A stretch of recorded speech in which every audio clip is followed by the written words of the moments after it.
नमस्कार, न्याय टीवी में आप सभी दर्शकों का स्वागत है। कोर्ट राउंडअप की खबरें अब विस्तार से।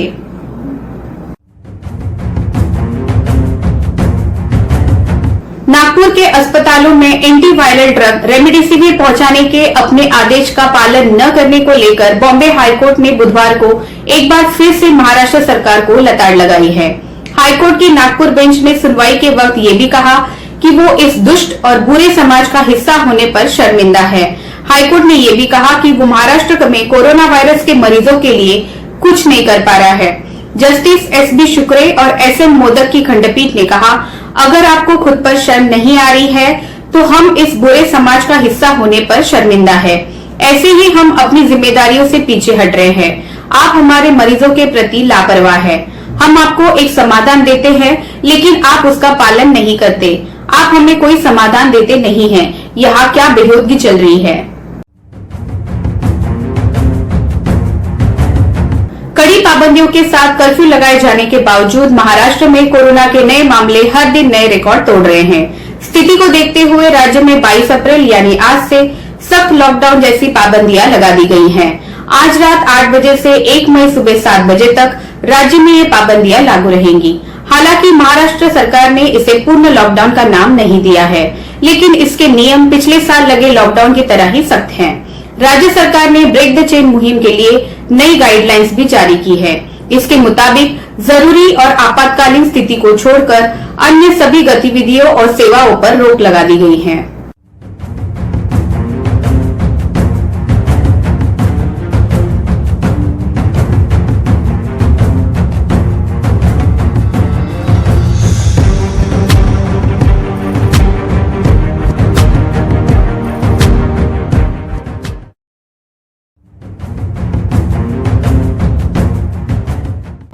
देश भर में तेजी से बढ़ रहे कोरोना कहर के बीच हरियाणा और दिल्ली की सीमाओं पर चल रहे किसान आंदोलन ने खट्टर सरकार की टेंशन और बढ़ा दी है। हरियाणा के गृह मंत्री अनिल विज ने कोरोना कोविड-19 के बढ़ते मामले और किसान आंदोलन को लेकर गंभीर चिंता जताई है। विज ने मंगलवार को कहा कि हरियाणा में सभी की चिंता करना मेरा कर्तव्य है। किसान बड़ी संख्या में यहाँ विरोध प्रदर्शन कर रहे हैं। हमने उन्हें कोविड-19 का टीका लगाने और टेस्ट कराने का फैसला किया है। इससे पहले विज ने कहा था कि आज जब एक बार फिर कोरोना बहुत तेजी से फैल रहा है, ऐसे में हरियाणा की सीमाओं पर किसानों का इतना बड़ा जमावड़ा लगा हुआ है। मुझे जनता के साथ ही किसानों को भी कोरोना संक्रमण से बचाना है। उन्होंने कहा था कि इस स्थिति से निपटने के लिए मैं केंद्रीय कृषि मंत्री नरेंद्र सिंह तोमर को पत्र लिखने वाला हूं, जिससे कि किसानों के साथ बातचीत का सिलसिला दोबारा शुरू किया जा सके।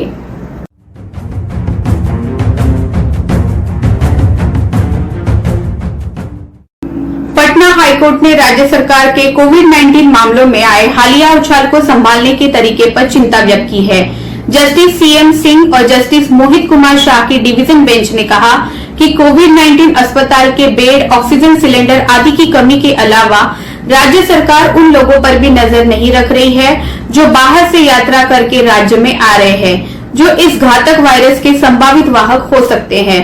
शुक्रवार को दिए आदेश में पीठ ने कहा था कि राज्य प्रतिवादियों से न्यूनतम अपेक्षा की जाती है कि वे सभी संभव उपाय करें ताकि ये सुनिश्चित किया जा सके कि राज्य के बाहर से आने वाले व्यक्तियों को या तो रैपिड एंटीजन टेस्ट किया जा सके या उनके पास उपलब्ध ऐसी परीक्षण रिपोर्ट दिखा पाए जिसमें वे कोरोना नेगेटिव है। यदि कोई व्यक्ति कोरोना पॉजिटिव पाया जाता है तो ये सुनिश्चित करने के लिए कदम उठाए जाने चाहिए कि वो पर्याप्त और वंशित देखभाल और सावधानी के साथ अलगाव या उपचार के लिए निर्दिष्ट स्थान पर पहुंच सके।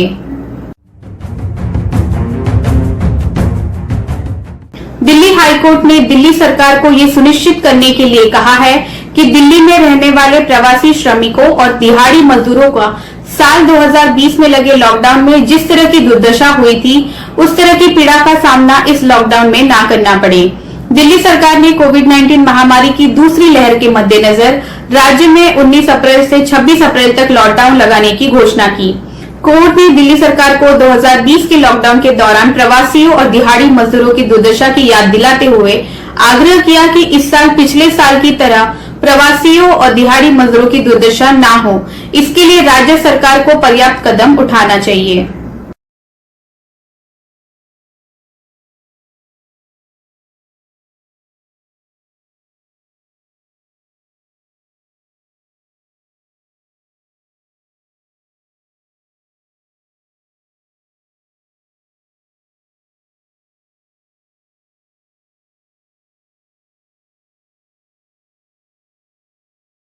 केंद्र सरकार ने सोमवार को 1 मई से 18 वर्ष से अधिक आयु के प्रत्येक व्यक्ति को कोविड-19 टीकाकरण देने का निर्णय लिया। भारत सरकार ने 1 मई से कोविड-19 टीकाकरण की उदार और त्वरित चरण 3 रणनीति की घोषणा की।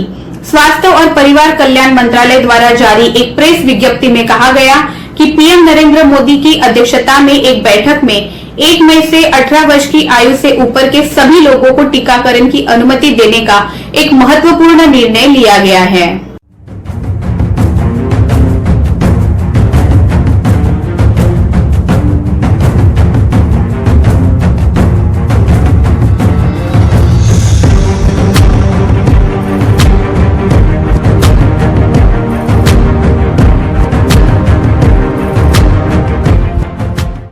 केरल हाईकोर्ट ने एक विशेष सुनवाई में सोमवार को यौन शोषण की शिकार एक 13 वर्षीय नाबालिग लड़की को अपनी 26 सप्ताह की गर्भावस्था को समाप्त करने की अनुमति दी।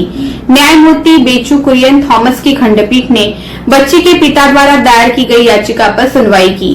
न्यायमूर्ति थॉमस ने आदेश में टिप्पणी की, ये गर्भावस्था भी पीड़ित को बलात्कार की घटना को याद दिलाने की संभावना हो सकती है। जाहिर है कि समाज के हित में नहीं है कि इस युवा पीड़िता को अपने जीवन में हर रोज बलात्कार की घटना के आघात से गुजरना पड़े। दुख इस बात से है कि गर्भावस्था का कारण वो आजीवन रहेगा और उसे जीवन भर दर्दनाक अनुभव के साथ रहना पड़ सकता है। पीड़िता के साथ साथ माता, पिता और भाई बहनों को भी जीवन भर इस आघात को सहना पड़ेगा। कथित तौर पर अपने 14 वर्षीय भाई द्वारा किए गए यौन शोषण के कारण लड़की को पेट में दर्द की शिकायत के बाद अस्पताल ले जाने पर गर्भवती होने का पता चला। कोर्ट ने कहा कि गर्भावस्था जीवन भर एक धब्बा बनकर पीड़िता के जीवन से चिपकी रहेगी और इससे उसे और अधिक आघात होगा। इसके साथ ही कोर्ट सरमिश्र चक्रवर्ती बनाम भारत संघ मामले में सुप्रीम कोर्ट और नीतू नरेंद्रन बनाम केरल राज्य मामले में केरल हाईकोर्ट के फैसले पर भरोसा जताया। इन दोनों फैसलों में 23 सप्ताह के बाद गर्भावस्था को समाप्त करने की अनुमति दी गई थी।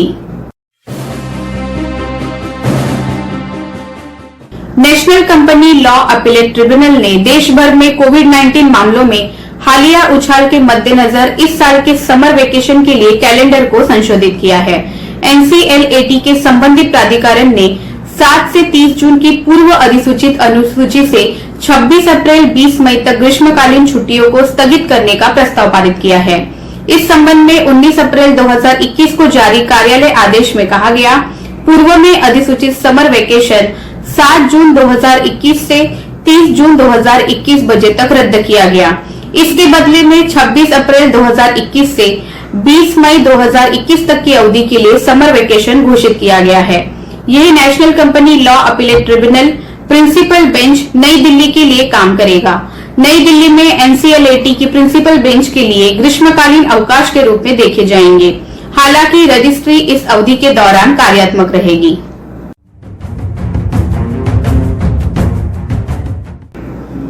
दिल्ली हाईकोर्ट के न्यायमूर्ति मनोज कुमार ओहरी की एकल पीठ ने मंगलवार को दिवंगत बॉलीवुड अभिनेता सुशांत सिंह राजपूत के पिता की याचिका पर नोटिस जारी किया, जिसमें अभिनेता के जीवन पर किसी भी फिल्म की रिलीज पर प्रतिबंध लगाने की मांग की गई।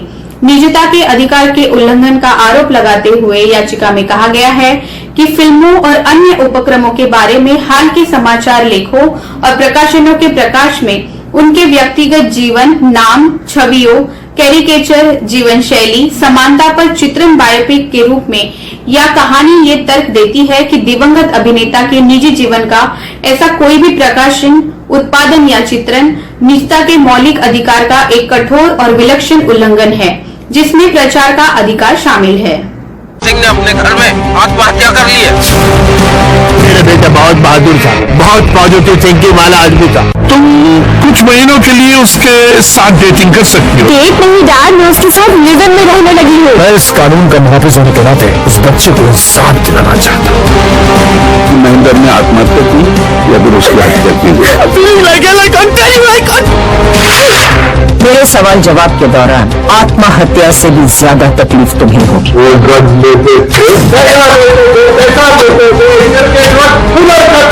इसमें लूट है, डिसीट है, सुसाइड है, मर्डर है।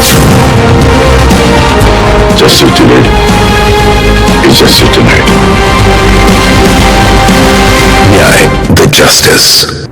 सुप्रीम कोर्ट ने सोमवार को हरियाणा राज्य द्वारा पल्ला यानी दिल्ली में यमुना नदी के मुहाने पर वजीराबाद बैराज द्वारा छोड़े गए पानी की गुणवत्ता और मात्रा और क्या दिल्ली सरकार इस पानी को वजीराबाद बैंक पहुंचने से पहले इस पानी को वजीराबाद, चंद्रावल और ओखला में वाटर ट्रीटमेंट प्लांट में भेज देती है, इस संबंध में स्थानीय निरीक्षण करने के लिए एक समिति नियुक्त की है।